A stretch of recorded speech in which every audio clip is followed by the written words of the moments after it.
नमस्कार, जय हिंद साथियों। सेना रैली भर्ती न होने, सेना रैली भर्ती परीक्षा न होने का कुछ दर्द इस कदर है कि उस दर्द को देखते ही आपकी भी रूह कांपने लगेगी। जी हां, आज आपके साथ कुछ ऐसा ही दर्द शेयर कर रहा हूं उन युवाओं का, जिसको देखने के बाद आपके पैरों तले जमीन खिसक जाएगी। 2 साल से लगातार इंतजार में हैं, आखिरकार इस दर्द को देश के हुक्मरान क्यों नहीं समझ रहे हैं? आखिरकार देश के उन नेताओं की इस दर्द से रूह क्यों नहीं कांपती? आखिरकार उन नेताओं की इस दर्द से पैरों तले जमीन क्यों नहीं खिसकती? क्यों एक फैसला वो देश के युवाओं के सामने नहीं रख रहे हैं? आखिरकार हमें कब तक इंतजार की घड़ियों में बैठा रहना पड़ेगा? नहीं जाने इस देश के कितने युवा सेना रैली भर्ती परीक्षा के इंतजार में, सेना रैली भर्ती के आयोजन के इंतजार में एज आउट हो चुके हैं, लेकिन अभी भी किसी भी प्रकार का ऑफिशियल स्टेटमेंट ना तो भारतीय सेना की ओर से आया है, ना ही किसी भी प्रकार का सरकार की ओर से। हालांकि सरकार ने आश्वासन जरूर दिया है, लेकिन आश्वासन की समय सीमा भी एक तरफ खत्म होती हुई नजर आ रही है। लेकिन इन सब से परे आज कुछ दर्द आप उन युवाओं का देखेंगे, जिसके पश्चात आप भी एक बार सोचने पे मजबूर हो जाएंगे। डिफेंस एक्सपर्ट्स कई ऐसे मेरे वीडियो देखते हैं और वीडियो देखने के बाद मुझे फीडबैक भेजते हैं। आज उनसे रिक्वेस्ट रहेगी कि ये फीडबैक अपने उच्च अधिकारियों के पास जरूर भेजें, ताकि इन युवाओं का दर्द क्या है उनके सामने भी वो दर्द बयान हो सके। साथियों, आपको पहले दिखाता हूं, ये कमेंट पढ़ने के बाद आप भी जरूर अपने घर की स्थिति के बारे में सोचेंगे।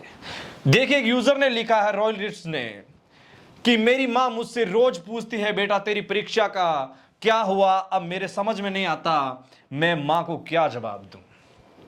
ये एक मां का लाडला, न जाने ऐसी कितनी माएं अब उस अपने लाडलों के सिलेक्शन के इंतजार में है। एक लाडला जो तैयारी करता है मां भारती की सेवा की, और उसी मां भारती की सेवा में उस लाडले की मां उससे पूछती है कि बेटा तेरी परीक्षा का क्या हुआ? अब मेरे समझ में नहीं आता कि मैं मां को क्या जवाब दूं।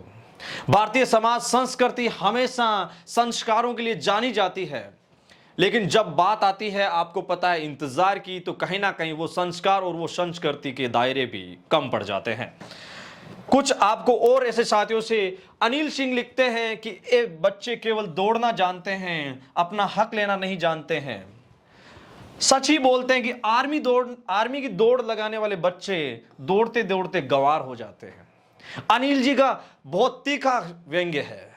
जी हां, क्योंकि 2 साल से लगातार हम दौड़ रहे हैं, लेकिन अभी तक हमने हमारा हक नहीं प्राप्त किया है। हमें हमारी हक की लड़ाइयां भी नहीं लड़ी जा सकती, लड़ना भी नहीं जानते, और लड़ने के लिए लीड रोल निभाने वाले भी हमारे कहीं ना कहीं साथ नहीं है। वहीं दूसरी ओर एक राजेश जी लिखते हैं कि मेरी मां भी पूछती है कि मैं झूठ में बोलता हूं, अगले महीने। यह भी बड़ा एक दिल को दर्द देने वाला सवाल है।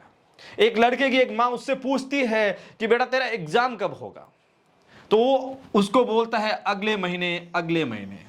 जब देश का रक्षा मंत्री ये बोल देता है कि होगी, तो फिर देश का युवा अपने घर वालों से तो बोलेगा ही कि अगले महीने होगी। हमें भी कहा गया था कि आने वाले दिनों में आपका जो काम है वो कर दिया जाएगा, वो 1 महीना दिया जाता है, लेकिन ये 1 महीने का जवाब आखिरकार ये युवा पूछ रहे हैं। ये सवाल सीधा है सरकार से कि आखिरकार आपकी होगी कब पूरी होगी।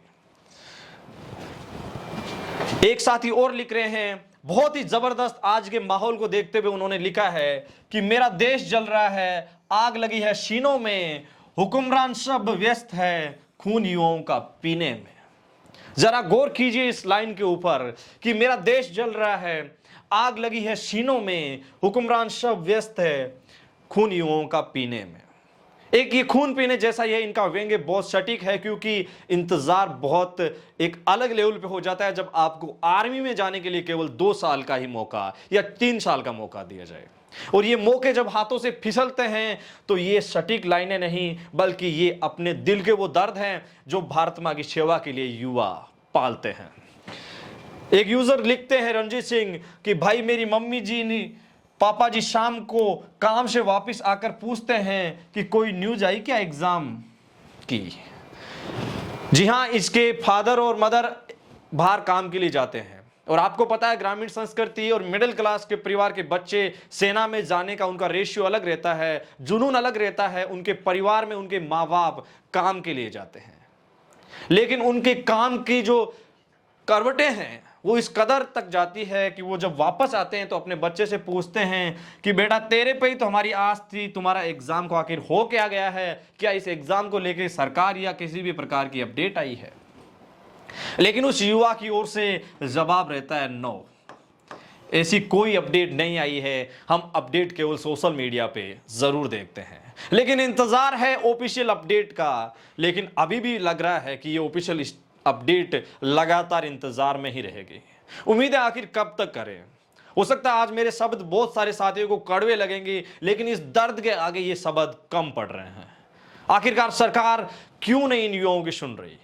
हम लगातार सरकार के साथ थे क्योंकि हम खिलाफ नहीं थे। हमारा अनुशासन, हमारे अनुशासन की गरिमा, हमारी संस्कृति, हमारी शब्द सीमा एक मायने तक सीमित रहती है आपकी इन अनुशासन के आगे, आपके इन शब्दों के आगे। लेकिन आखिरकार गरिमा का भी एक अंत होता है।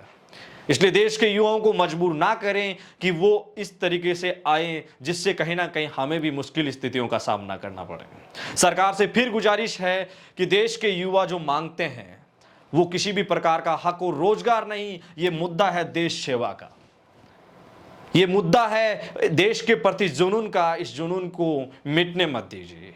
इन युवाओं को सुनिए। और जो भी मेरे डिफेंस एक्सपर्ट्स जो हमसे जुड़े हुए हैं, इस चैनल का सदस्य हैं, आपसे निवेदन है कि आप हमें फीडबैक देने से पहले इन युवाओं के इन सवालों का, इन युवाओं के इस दर्द को आगे तक पहुंचाने में मदद करें। बाकी ऐसे दर्द हर रोज हम युवाओं के दर्द को पहचानते हैं, समझते हैं, लेकिन इस दर्द की रूपरेखा को ऊपर तक पहुंचाने का प्रयास करते हैं, लेकिन आखिरकार मामला अभी भी ठप ही पड़ा है। देश में सड़क से लेकर संसद तक मामला जा चुका है, लेकिन आखिरकार किसी भी प्रकार का कोई पॉजिटिव रिप्लाई नहीं आ रहा है। साथियों, आपके किसी भी प्रकार के सवाल हो हमें जरूर भेजें कमेंट सेक्शन में। आखिरकार हम देश के लाडले हैं, मां भारती के भावी फौजी हो आप, जय हिंद लिखते जरूर जाना। इसी उम्मीद के साथ अपने मेजबान धनेश को दीजिए इजाजत। आप देख रहे थे एडी आर्मी पॉइंट। मिलेंगे एक और ताजा, सही और सटीक भरे वीडियो के साथ। तब तक के लिए जय हिंद, जय भारत, धन्यवाद। अपने और अपनों का ख्याल जरूर रखें। धन्यवाद।